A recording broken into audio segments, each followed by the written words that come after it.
It has been 1 year since Hamas terrorists smashed through Gaza's northern border and killed 1,200 Israelis, mainly civilians, and kidnapped 251 more, setting off the deadliest war in the already lethal history of conflicts in Palestinian territories. שהיינו יכולים להגיד עליה את אותו דבר, ואנחנו לא נוותר לו עד שהוא יחזיר אותה. The surprise attack triggered a cycle of violence that is only growing. Israel invaded Gaza with Prime Minister Benjamin Netanyahu promising to destroy Hamas and rescue the hostages. But a year of relentless airstrikes and bombardments have killed more than 40,000 people in Gaza as the densely populated enclave lies in ruins. What's even more worrying is that the Middle East is now on the brink of a wider war.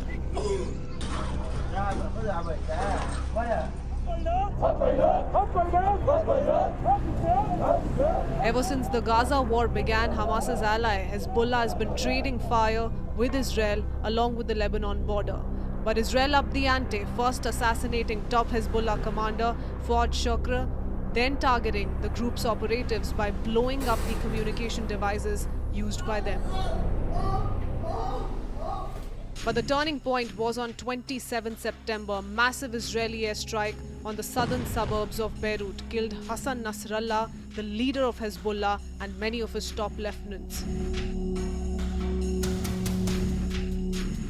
As Hezbollah was struggling to pull itself together, Israel decided to press forward with its advantage, launching a limited ground invasion in Lebanon to dismantle Hezbollah. And just like what was witnessed in Gaza, the Lebanese capital of Beirut is slowly turning into a heap of rubble due to non-stop bombings.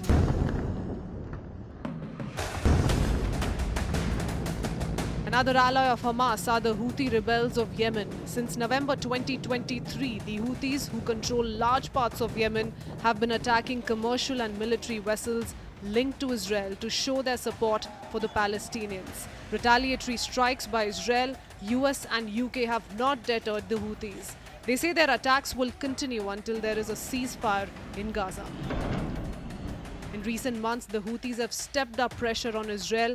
They even fired a ballistic missile at Israel's main airport as Prime Minister Netanyahu was arriving back from New York, where he'd addressed the United Nations.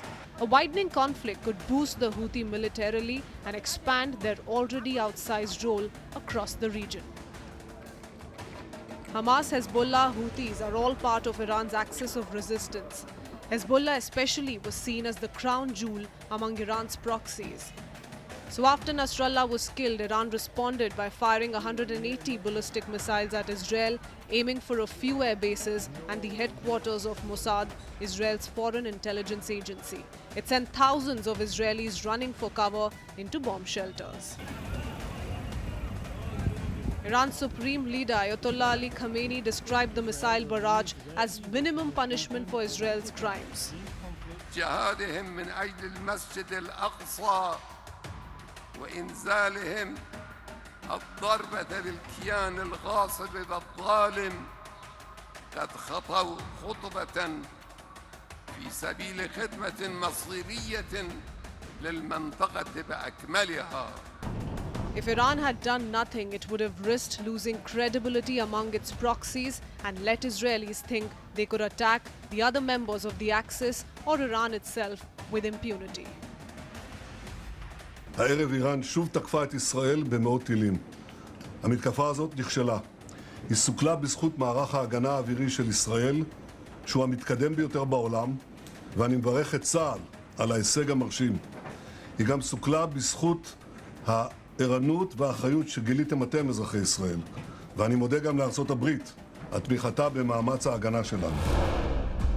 Now Israel faces a question: what to do in response? The last time Iran fired missiles at Israel back in April, almost all the weapons were shot down. Israel also fired back, but not with much. The message was clear: we're not hitting your nuclear infrastructure or oil fields, but we could if we wanted to. Those fears have resurfaced now, with US President Joe Biden urging Israel to find alternatives. The Israelis have not concluded what they're going to do in terms of a strike. That's under discussion. I think if I were in their shoes, I'd be thinking about other alternatives than striking oil fields. Israel is now fighting its first three-front war in half a century, this time along the borders of Gaza to the south, Lebanon to the north, and occupied West Bank to the east. And farther east are the rumbling storm clouds of a war with Iran, which could escalate into a wider war still, drawing in the US among others. On the anniversary of 7th October, we don't know as yet what Israel will do or what Iran will do in response.